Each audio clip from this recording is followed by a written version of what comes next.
Greetings, my fellow free and love solving thinkers. This is LL3's newest podcast. My name is Craig, transmitting from the beautiful swampy mangroves of South Florida. And today's date, Sunday, April 9th, 2017. Yes, I'd like to wish a happy birthday to a friend of mine that's not around anymore, Dave Necro-Apalia. He would have been 45 today. Eternal cheers, my brother. Until we meet again, you are not forgotten, and there's people out there still love you. This is why, my friend, we always got to invest in our health regardless. We can't make excuses when it comes to our bodies, souls, and spirits. And he learned that himself, but it was a little bit too late. He was a good man regardless. And always made busted chops out of love. Because he knows where I stand. I always cared about him. And he knew that. It's funny because it's time I've been tagging at him for doing half-assed things. And the next day he goes, Craig, man, I apologize. That's okay, my brother. Never mad at you. Just making sure you understand where I'm coming from. Usually I express myself with sarcasm and animation, but I never intend to hurt anyone. And of course, I made my mistakes like everybody else, and boldly admit that. On the contrary, life's too short of hating people. You always gotta spread kindness and honor for those that really earn it. Safeguarding is okay. I have that safeguarding nature myself. I was informed a lot of people protesting yesterday about the bombings in Syria. They were totally against it, which that's good. But if you're all going to blame one party, Republicans this, Republicans that, then you've been swindled. Because even with some of the reports that came out, even watching Counterfeit News Network and other half-assed mainstream outlets, you'd be surprised, even people from the Democrats, such as Charles Schumer, Nancy Pelosi, and even former presidential candidate Hillary Rodham Clinton, they were like foaming at the mouth, thinking it was a great thing. A lot of people are sick, are really angry about that. And like I said, once again, Donald Trump is just another patsy. I am not defending his actions. And there's times people argue with me on Facebook. It's, oh, you are not paying attention. I've been doing it for a long time. You don't even know who the hell I am. You haven't really listened to my show. Give them the information. You still want to babble. You know what? You didn't listen to the show. You're blowing smoke up your own butt. Never assume because it make an ass out of you and me. Kind of, sort of means no.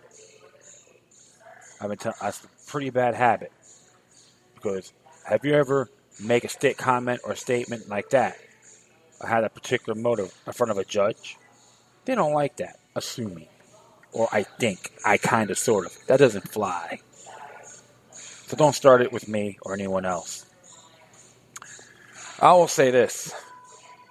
I remember I posted this on my Facebook page.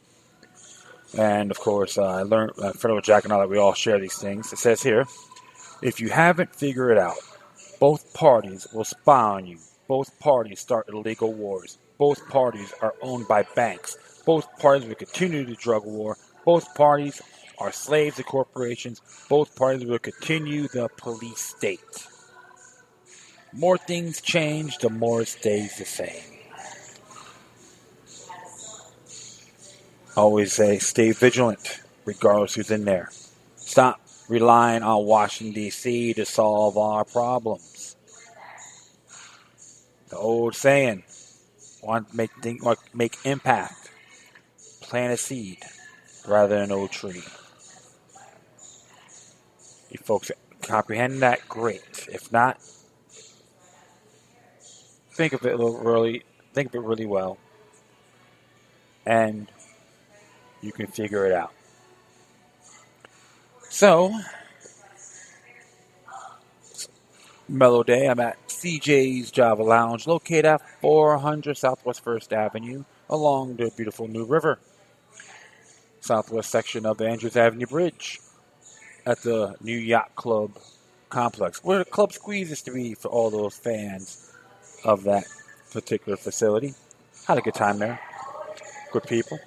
Strange folks, but I love to be around oddballs that are unique. All right. Well, it's funny because I was looking to do some town meetings, and it looks like some of these people in Congress in Florida, like glam boy Marco Rubio, don't want to attend them. So you know what? Get the hell out. Step down, say I'm incompetent and unfit to serve my people, my constituents. You gotta take criticism. Yeah, people may heckle you because sometimes you've earned it based on your actions. He's just an example. Even dumbed down Debbie Watchman shows don't want to do any town meetings. Why? Well, she's gutless because the truth hurts. Ted did one open house. Unfortunately, I didn't. I missed it. I was working, but that's okay. But at least he did that, and I might have to chat with him on a few things. I'll go to his office and just say, "Hey, no war in Syria." I already emailed him. I might have to give him a call, see where he stands on that. So it'll be mainly that. Of course, something will be brief here about the spending spree for the Department of Defense for 2017. Came out from NewsBuds, exclusive. So it shouldn't take too long. So kick back, enjoy, get yourself a cup of coffee. You can pause me anytime. Hey, it's a podcast, though. All right, my friends, let's begin. It's from the truepublic.org.uk. This one's entitled "The Escalating War in Syria and Need for International Law." It's by Rick Sterling. And he made a comment here on Tuesday, April 4th. There were reports of children and other civilians killed by chemical poisoning in the town of St. Khan, Syria. There were contradictory reports, some saying they smelled the gas, others claiming it caused immediate death like odorless sarin. On Wednesday, April 5th, President Trump blamed the Syrian government despite conflicting reports and contradictory information and accusations. He said yesterday's chemical attack in Syria was against innocent people, including women, small children, and even beautiful little babies. Their death was an affront to humanity. These heinous acts by the Assad regime cannot be tolerated. My attitude towards Syria and Assad has changed very much. On Thursday, April 6th of April, Trump ordered a targeted military strike on Syria with 50 Tomahawk missiles attacking the primary Syrian air base near Homs. This base is used to support the combat with ISIS in eastern Syria and Nusra, al-Qaeda in Idlib province. As I will show below, it is likely the death of Khan Sheikh Khan were caused by an armed opposition faction, not the Syrian government. The goal was precisely what has happened, a media firestorm leading to direct U.S. aggression against Syria. What happened and how?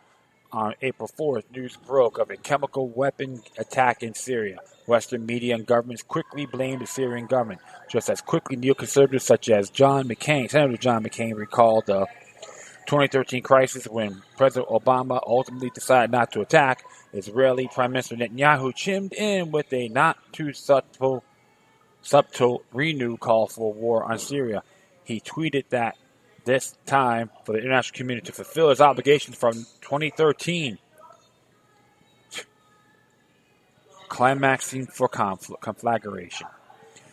Basic facts include, on 22nd March, the government-controlled town of Kadhab was overrun by militants, with some civilians happened and taken to the nearly opposition-controlled town of Khan Sheikhoun. On 4th April, up to 80 persons, including many children, died at Khan Sheikhoun. Some show signs of chemical poisoning. Photographs, videos, analysis, and other sources are documented. A closer look at Syria.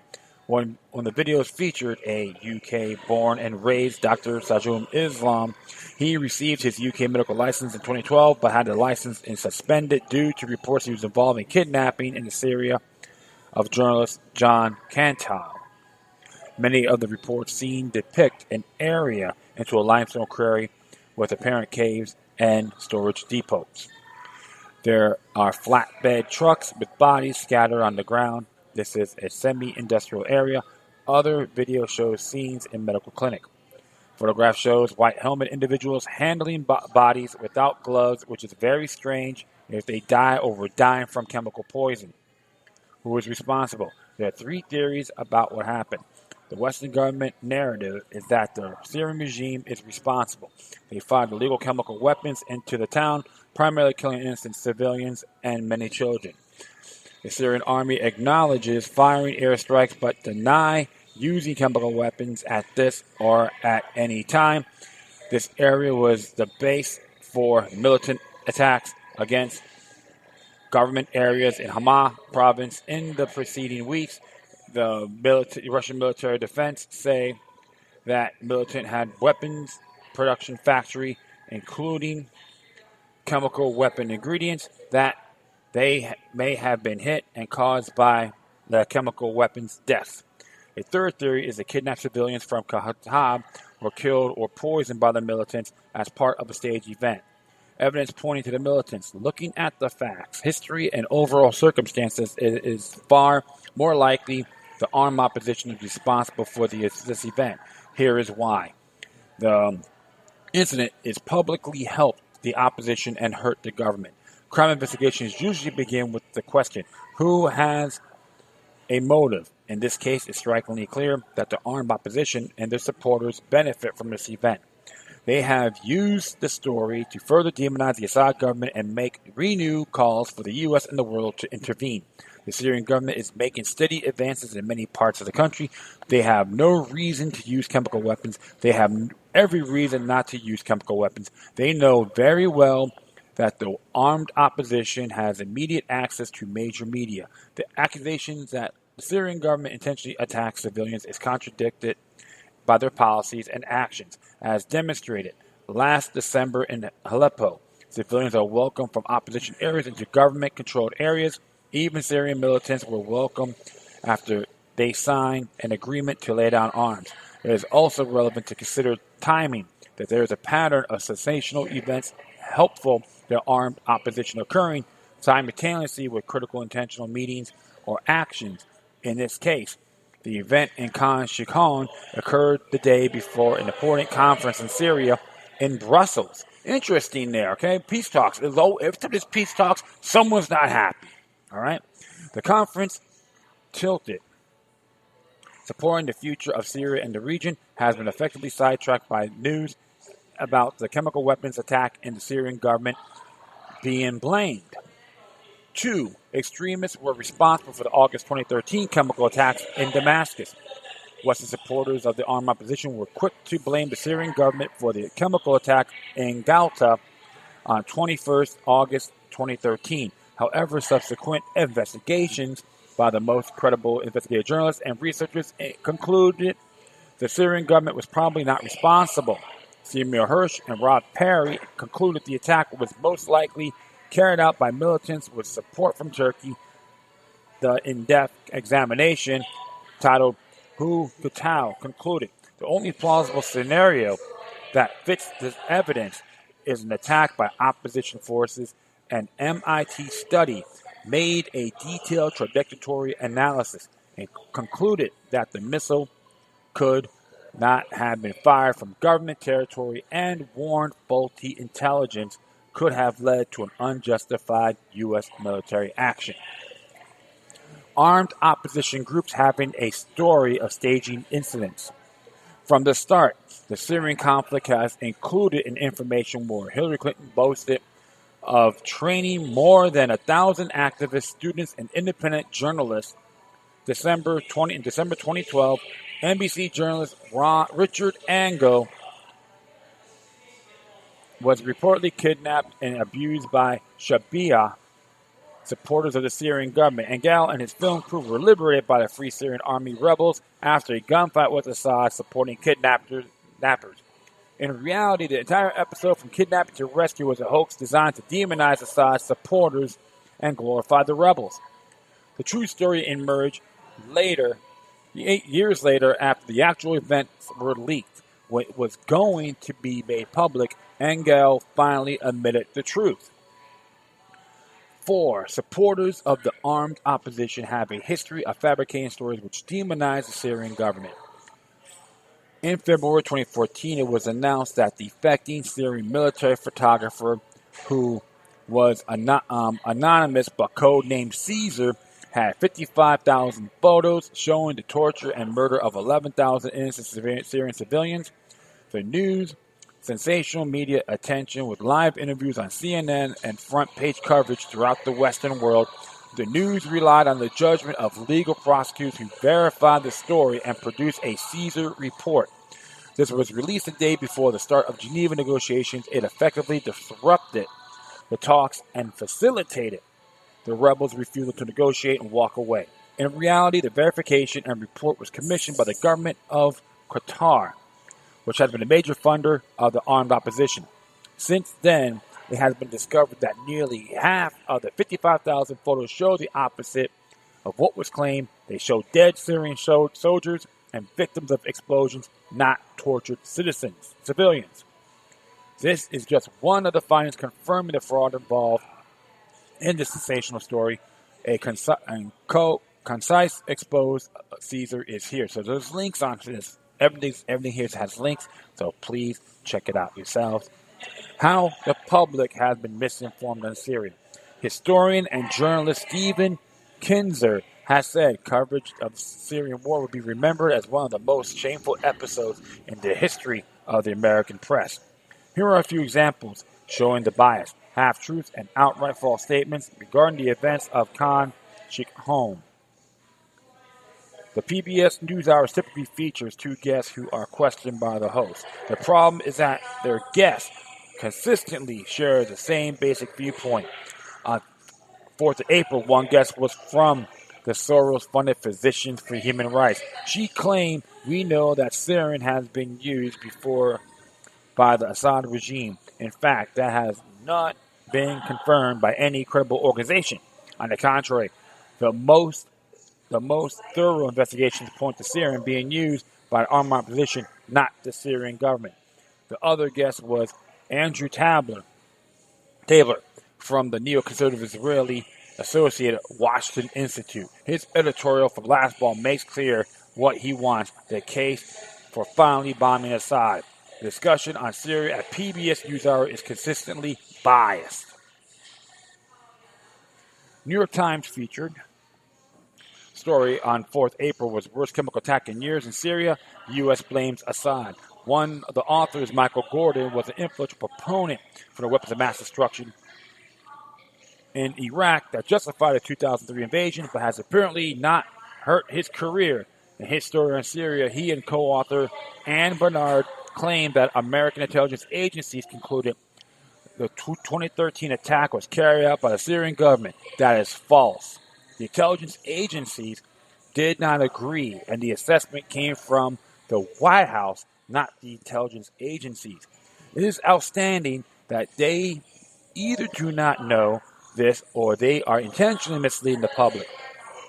Veteran intelligence professionals for sanity explained the significance in the memorandum, A Call for Syria, sarin proof. So, if you are a bend-over Bob prostitute, you'll get respect by these vultures. All right, I will continue on here.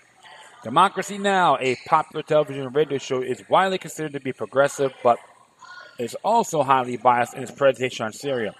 It is almost solely promotes the perspective of those who support the armed opposition and/or Western intervention in Syria. On April 5th, they interviewed Dr. Rolla Hallam. She is infamous for being the key player in the documentary Saving Syria's Children, which purports to show a chemical weapon attack in Aleppo, but was actually staged. The documentary was then broadcast at a critical time, trying to influence the 2013 vote in the British Parliament for an attack on Syria on April 6th. Democracy Now! Interviewed another Syrian who lives in the West and promotes Western intervention, Lena Sergi Attar. Viewers of Democracy Now! Have no idea that the majority of Syrians support the government, and especially the National Army, in their struggle against invasion and terrorism. Public understanding about what's happening in Syria has been seriously confused by the bad analysis of prominent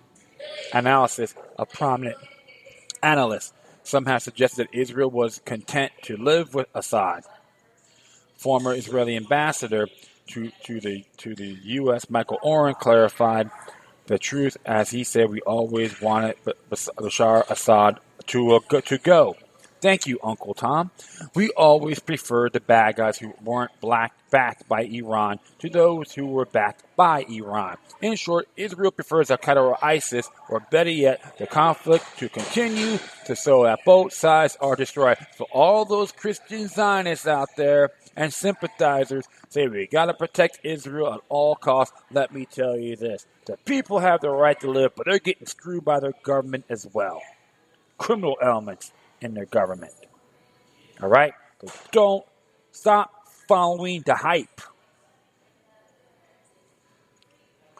Before the conflict began in 2010, Secretary of State Hillary Clinton made demands to Damascus that all revolved around Israeli interests. Yes, they're so special. She wanted Syria to end its alliance with Hezbollah, to reduce its interactions with Iran, and to come to an agreement with Israel. In contrast with that, some analysts have said Israeli interests have been a major factor driving and maintaining the conflict. With the liberation of Aleppo and prospect of a victory by Syria and allies, Israeli demands to escalate the war have probably increased. Some of the world's most famed political analysts have contributed to confusion and lack of resistance as the war in Syria has continued. For example, Noam Chomsky on Democracy 2 days ago said Assad regime is a moral disgrace. The Russians with them. Evidently, he believes all or most of the accusations which have said about the regime. In sharp contrast with Chomsky's assessment, it's remarkable that Syria has held together as well as it has its face of attack by some of the most powerful and rich countries on earth. Over 100,000 Syrians have given their lives defending their country against the onslaught. Russia has supported their ally in compliance with international law, continually trying to work with the U.S. coalition as a partner against terrorism. Evidently, Chomsky is unaware or does not believe the extent of lies that has been created around Syria. Evidently, he did not recognize the distorted and shameful media coverage mentioned by Kinzer. Everyone makes mistakes but Chomsky's poor analysis here is a whopper. If he wants to visit Syria and talk with real Syrians, I think his perception would be dramatically changed, just as described by the PBS frontline crew here. With consummate hypocrisy, both Syrian and Russian governments are now demonized by Western neoconservatives and liberals who have done little or nothing to stop their own government's collusion with terrorists raising havoc and destruction in Syria. Have you seen that again? Oh, yeah. Ooh. Yep. That's more New World Order propaganda, right? Absolutely, my friends. The need to restore international law. International law has been undermined and replaced by humanitarian law that has contributed to the concurrent disastrous situations whereby the U.S. and NATO were waging aggression under a humanitarian pretext. International law regarding attacks on sovereign states is clear. It is illegal unless authorized by the UN Security Council or in legitimate self-defense. It is clear that Syria poses no threat to any of its neighbors or any other nation. It is also clear that Syria has been the victim for 6 long years of aggression by foreign states, which have funded and promoted a proxy war of fanatics and mercenaries from around the world. As a former Nicaraguan foreign minister and president of the UN General Assembly, Father Miguel de Escoto has said what the U.S. government is doing in Syria is a tantamount to a war of aggression, which, according to the Nuremberg trial, is the worst possible crime a state can commit against another state. There has been sustained attempt to derail Trump's campaign, the pledge to stop the U.S. regime change policy. This has been accompanied by semi-historical demonization of Syria's ally Russia. Liberals have been willing accomplices in this campaign which serve the interests of the U.S. military security complex, Israel, and Saudi Arabia. Excuse me. It looks like the foreign policy hawks and neocons have succeeded. Yesterday's attacks on Syria marks an escalation in the war of aggression and violation of international law against Syria. This could lead to World War III unless there is sufficient outcry and opposition. So that's why, my friends, yesterday or a couple of days ago, I posted that stuff, what we can do. I want you to burn those damn phone lines and tell everyone in Congress in your state or district to say hell no on Syria. If you support it, including sanctions, go on the front line. Not your children, them. Including Glambour Rubio, Insane McCain, Lindsey Graham, and Cotton. You know, Cotton, they want this $5 trillion defense budget for 5 years. You look it up yourselves, please. You'd be surprised. Just type that in there, man. You'd be shocked, okay? But actually go by, like Library of Congress, congress.org, and all that. You can read it for yourself. It is insane. This is completely another deception why the order wants this to happen. And you know what? I'm going to take the initiative on, I'm going to type this, I'm going to add this to it because one of my colleagues put that on there on Syria. And what's interesting about that, they've been doing this for 25 years, okay? They're trying to do this for 25 years. I think it was mintpress.org. I think that's the name of it, and it's very interesting. So, yeah, right. Let me see. Yeah, Mint Press. That's a good site. I'm going to add that to the memo right next to this because they've been going on for like 25 years, and it's Mint Press. It came out March 6th to be exact. It's newly declassified CIA report exposes over 25 years of U.S. plan to stabilize Syria. So definitely add that to the memo so folks can read it yourself. And share this to all those Trump worshippers and warmongering demonods. Doesn't matter what side they're on. Let them know you guys are being duped, swindled, and punked. Okay? This has to be done. So I'm going to add that. I've already added that to it. And I want to continue on here. And this one here came from globalresearch.ca. I'm just saying a little bit progressive, but you know me, I always say, always observe responsibly. So it says here, Washington's false flag. United Nations confirmed that U.S.-supported Syrian rebels were using chemical weapons. Washington is lying, the media is lying. Both Trump and Obama have blood on their hands. The chemical weapons text being used as a false flag and a pretext and a justification to wage an illegal war of aggression. The United Nations in a 2013 report confirmed that Syrian opposition rebels supported by Washington may have used chemical weapons against Syrian government forces.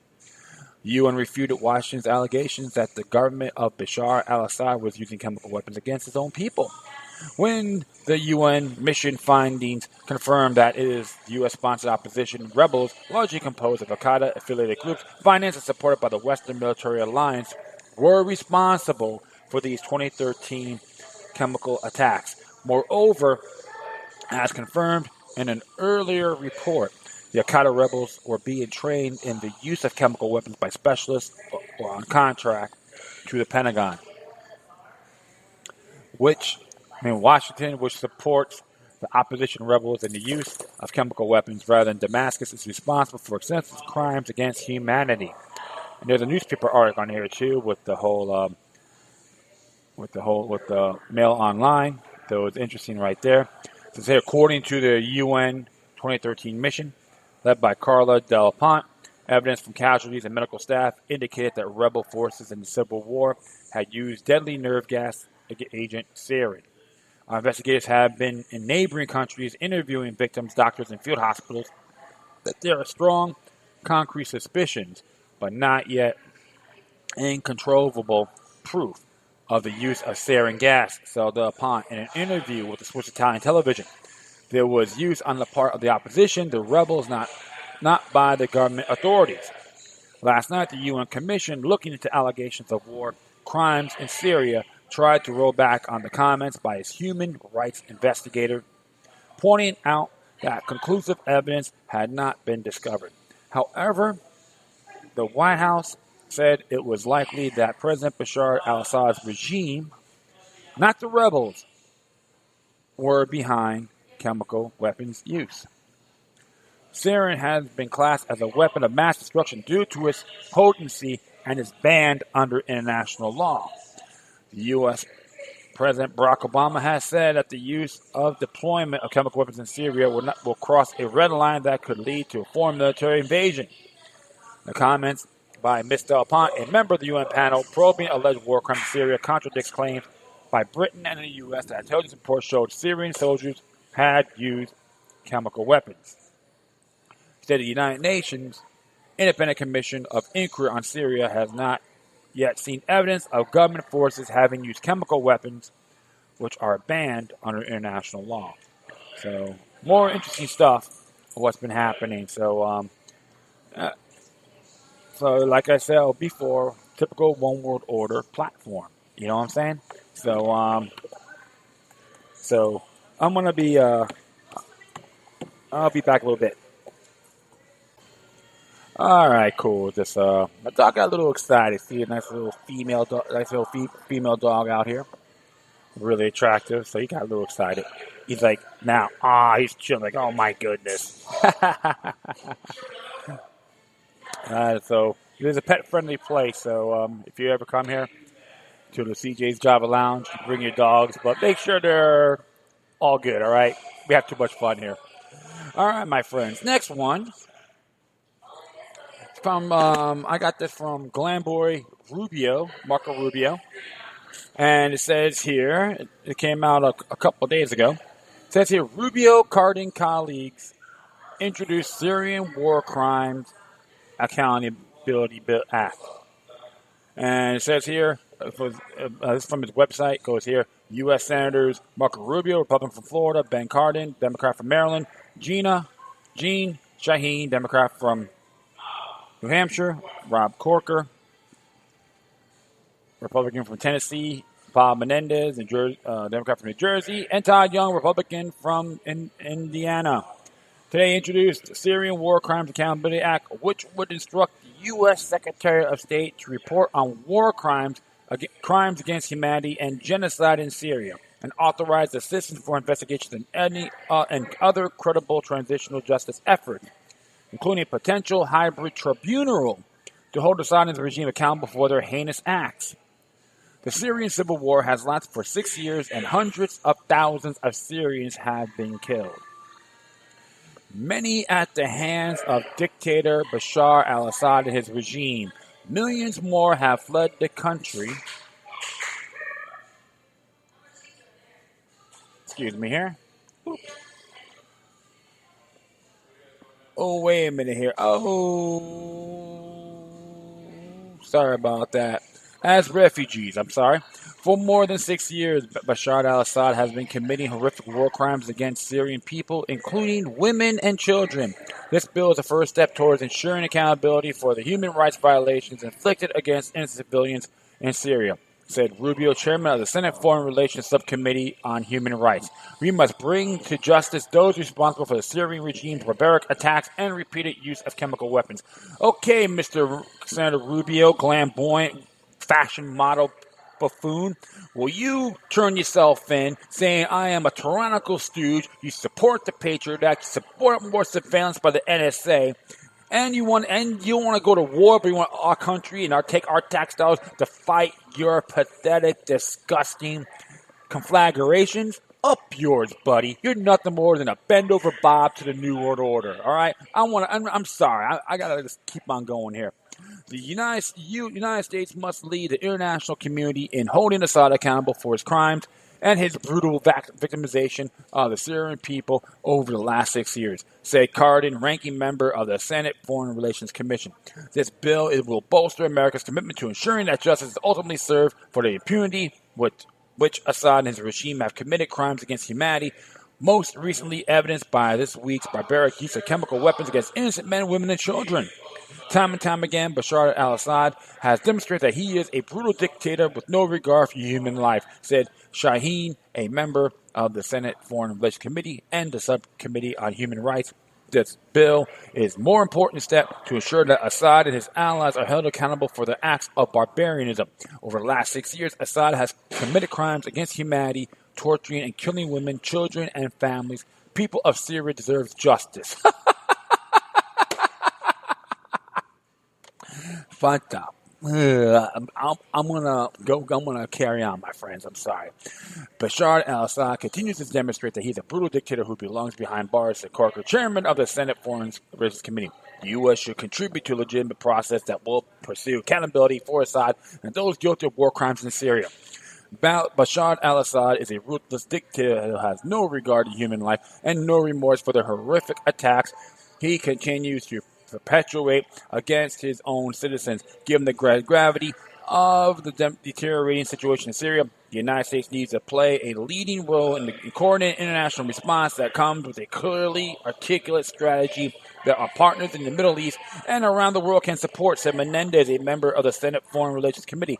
His bipartisan legislation is another step forward to produce that well-crafted strategy that serves the American national security interest and responds to a threat against our common humanity and international order. Assad's chemical attacks this week are just the latest atrocity he has perpetrated against the Syrian people, and this bill will help ensure that Assad's regime is held accountable for its crimes against humanity, said Young, a member of the Senate Foreign Relations Committee. Justice in American national security interests demand that we not sit idly by when innocent men, women, and children are gassed, tortured, and massacred. Oh, really? Underdog, be the lightning bolt of thunder. Okay. A section-by-section summary of the bill follows. Section 2, findings. This section includes a number of congressional findings regarding the magnitude of having many people are impacted by the conflict in Syria, the commitment to international human rights laws and holding perpetrators of violations accountable, the heinous acts committed by the Syrian government, pro-government forces, and ISIS, such as genocide, war crimes, and crimes against humanity. Section 3, sense of Congress. This section condemns the ongoing violence and human rights violations carried out by the Syrian government, pro-government forces, and violent extremist groups.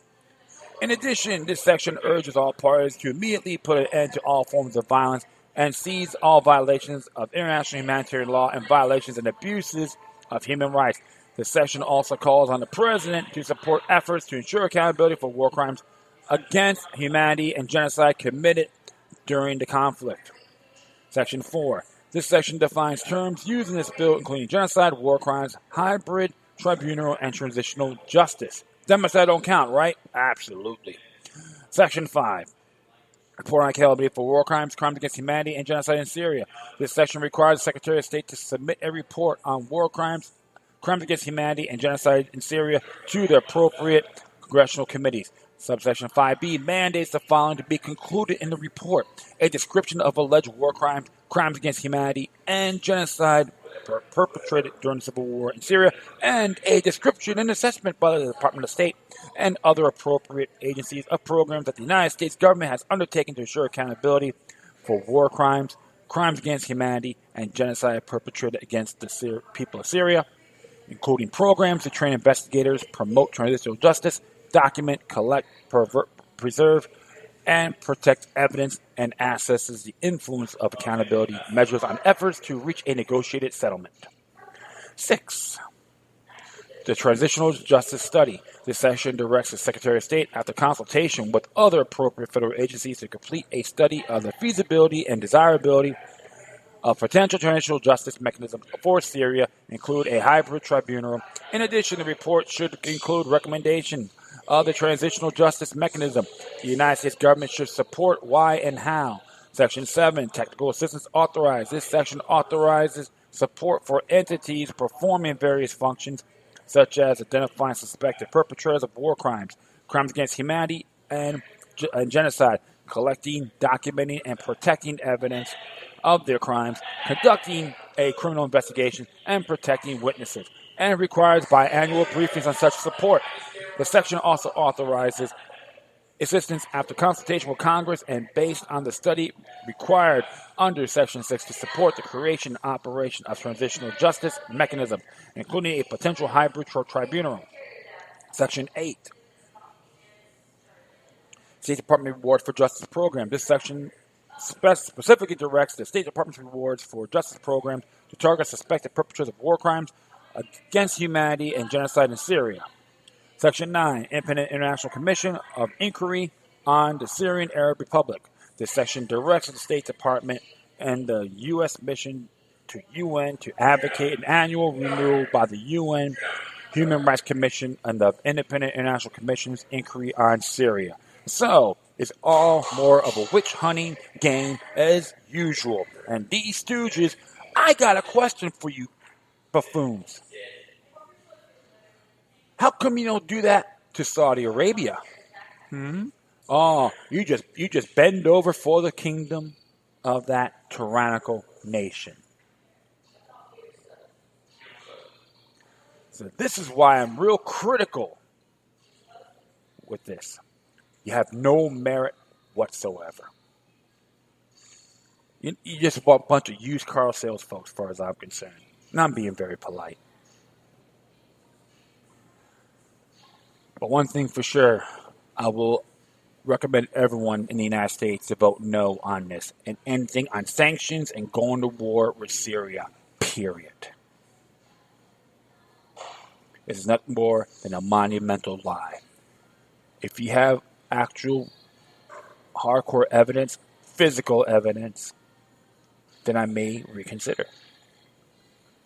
But we need to butt out everywhere we go. All our troops should be coming home immediately. Stop bending over for these scumbags. Deep state, one world order, etc., including President Donald Trump. Stop being a patsy.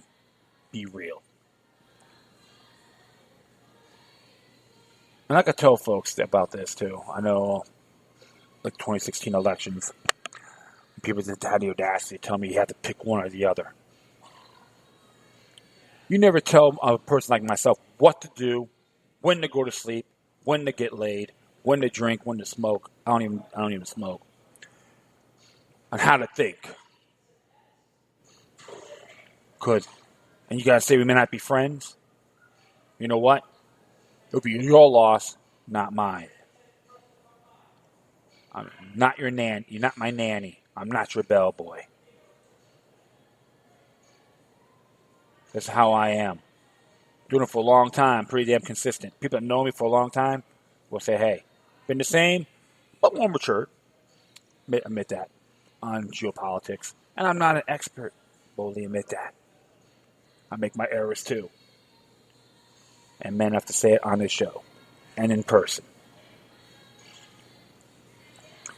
So next I want to do here, add a video